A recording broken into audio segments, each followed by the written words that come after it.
अपनी लाइफ में आगे बड़े होकर क्या बनना चाहेंगे, तो आई जस्ट मेंशन्ड कि मैं डॉक्टर बनना चाहूँगी। आज मैं उस एम्बिशन को फॉलो करते हुए आज मैं इस मुकाम तक पहुँचूँगी। জীবন যেখানে অন্ধকার চেষ্টাই পারে সেখানে আলো নিয়ে আসতে। My background is my like a big motivation. যেমনটি হয়েছে হিমাচল প্রদেশের ম্যাকলি ওটগঞ্জের মেয়ে পিঙ্কি হরিয়ানের সাথে। হতদরিদ্র পরিবারে জন্ম নেওয়া সত্ত্বেও নিজেকে নিয়ে গিয়েছেন সফলতার দ্বারপ্রান্তে।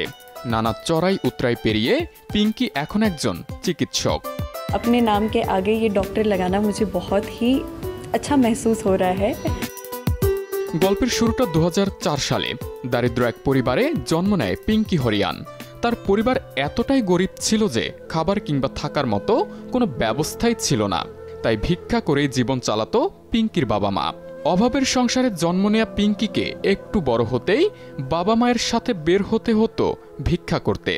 मुझे इतना याद है कि मैं मम्मी के साथ भीख मांगने जाया करती थी। ভিক্ষুকদের দাতব্য সংস্থা টং লেন চ্যারিটেবল ট্রাস্টের পরিচালক লোপসাং জ্যামওয়াং ধর্মশালার পথে পথে ভিক্ষা করতে দেখেন পিঙ্কিকে।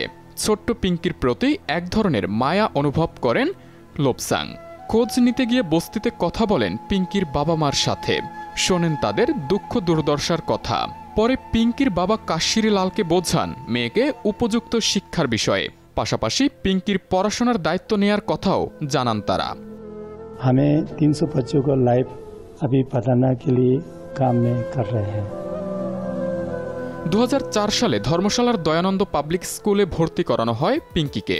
সেই সাথে হতদরিদ্র শিশুদের জন্য তৈরি একটি হোস্টেলে তার থাকার ব্যবস্থা হয়। প্রথমে বাড়ির কথা ভেবে মন খারাপ করলেও পড়াশোনায় বেশ মনোযোগী ছিল পিঙ্কি। কম বয়সী সে বুঝতে শিখেছিল দারিদ্র থেকে মুক্তির উপায় শিক্ষা।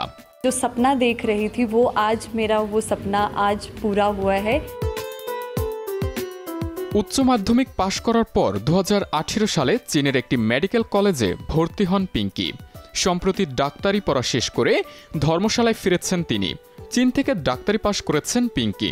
বর্তমানে ভারতে মেডিকেল অনুশীলন শুরু করার জন্য ফরেন মেডিকেল স্নাতক পরীক্ষার প্রস্তুতি নিচ্ছেন পিঙ্কি। একটি গণমাধ্যমে দেয়া সাক্ষাৎকারে পিঙ্কি বলেন, শৈশব থেকেই দারিদ্র্যের সাথে যুদ্ধ করে বড় হতে হয়েছে তাকে। পরিবার দুর্দশায় থাকা সত্ত্বেও তখন কিছুই করার ছিল না তার। তবে স্কুলে ভর্তি হওয়ার পর সফল হওয়ার জেদ চাপে তার ভিতরে। তবে তার সাফল্যের সমস্ত কৃতিত্ব সেই বৌদ্ধ ভিক্ষু লোপসাংকি দিয়েছেন। এবার তার দেয়ার পালা। তিনি দারিদ্র মানুষের সেবা করতে চান। एज अ डॉक्टर मुझे ऐसा लगता है कि ये मेरी रिस्पॉन्सिबिलिटी है कि मैं एक काबिल डॉक्टर बनने के बाद मैं अपनी स्लम कम्युनिटी को भी सर्व करना ज़रूर चाहूँगी। কঠোর পরিশ্রম ও অধ্যবসায় থাকলে মানুষ তার জীবনে কতটা পরিবর্তন আনতে পারে সেটি দেখিয়েছেন পিঙ্কি হরিয়ান। সফলতার এই যাত্রা শুধু তার পরিবারকেই নয়, অনুপ্রাণিত করেছে আরও অনেককে। I'll grow more and I just want to be limitless. Abu সালে মুসা এখন।